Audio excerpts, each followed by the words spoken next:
So this is the not so glamorous side of Supercross that you don't see too often. It's the life of a privateer team, pretty much. The Butler Brothers MX.com team. Yep. Is that what you want us to call you? Yep. See, this is Forrest Butler, and he makes sure we get the facts straight on everything. He runs this team. 29 if she doesn't, years I got to old. give her a hard time. I mean, somebody's got to call me out, right? So look, we're kicking it here. Privateers, there's 4 riders on the team. 3 are brothers. We call them the All-American team. Blonde hair, blue eyes, from Florida. You guys grew up racing against Ricky, Bubba. Yep. You guys have been around a while, but not everybody knows who you are. I mean, we started off like the whole normal privateer thing. And then when Brandon turned pro, we found out we were the first 3 brothers always pro at the same time. And granted, we're not winning mains or anything, but, you know, we're all night program and all that kind of stuff. And Brandon's made a couple 125 mains.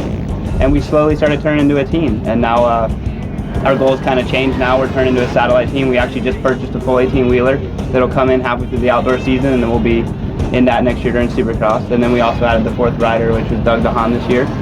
And, I mean, we're just kind of doing it like all the other teams, you know, dealing with the politics and all that type of stuff. And goomballs at you, like, helping us out. Tell me about the 2 brothers. You have a 3rd brother that's up and coming, and, of course, Dad. Well, that'd be a 4th brother, because the 3rd one's here. Yes, well, you're already here. I mean, you're here, and you have 2 brothers and the 3rd brother, and then, see, you're the 4th. Yeah, I'm the 1st. I'm oldest. I'm 29. We started racing late. I started racing when I was 17. We actually rode and raced a little when we were little. We got into it from our dad, like most people.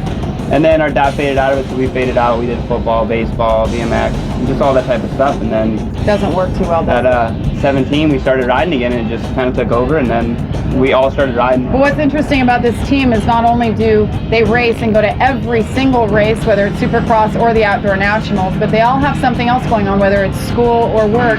Forrest works full-time job. Tell us about what you do when you're not on your motorcycle. You know, I want to have a normal life, have a family at home and all that. So the only way I could do it was find a way to make money.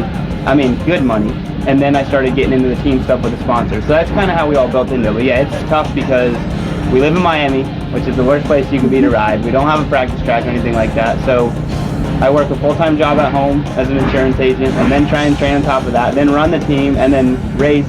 And then the boys also. Karsten graduated from the University of Florida, and now Brandon's a senior there. So that's a really tough thing, because it's not like we're on a special program, you know? People are always worried about race results. You're only as good as your last race. You're only worth money if you're in the top 5. How do you bring in sponsors when you're not making mains every week? You know, it's one of those things. There's definitely a lot of people who sit back in the vans now or look at us and they think that there's a big piggy bank at home, which there isn't at all. And there's a lot of guys who have that, but we don't. Our parents raised us, and the school thing comes because our parents make us go to school. I mean, if there was no school, there was no race, and then you didn't get your one bike. So we had to find a way to make it happen. And doing that and going through school and all that, you don't just learn English or learn math. That's not what it's about. You learn different aspects of life, you know what I mean? You learn, in a way, you learn how to work the system. And I started seeing the marketing side of it is just a lot of the teams kind of dress everything up and then sit back.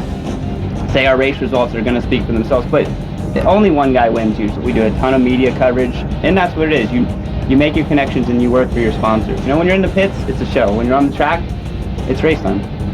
Look, he's fast, he's good looking, and he's smart. What else can you ask for? Butler Brothers, you're going to be hearing from him for a long time. Huge accomplishment. Kudos to you guys. You deserve it. Thank you very much.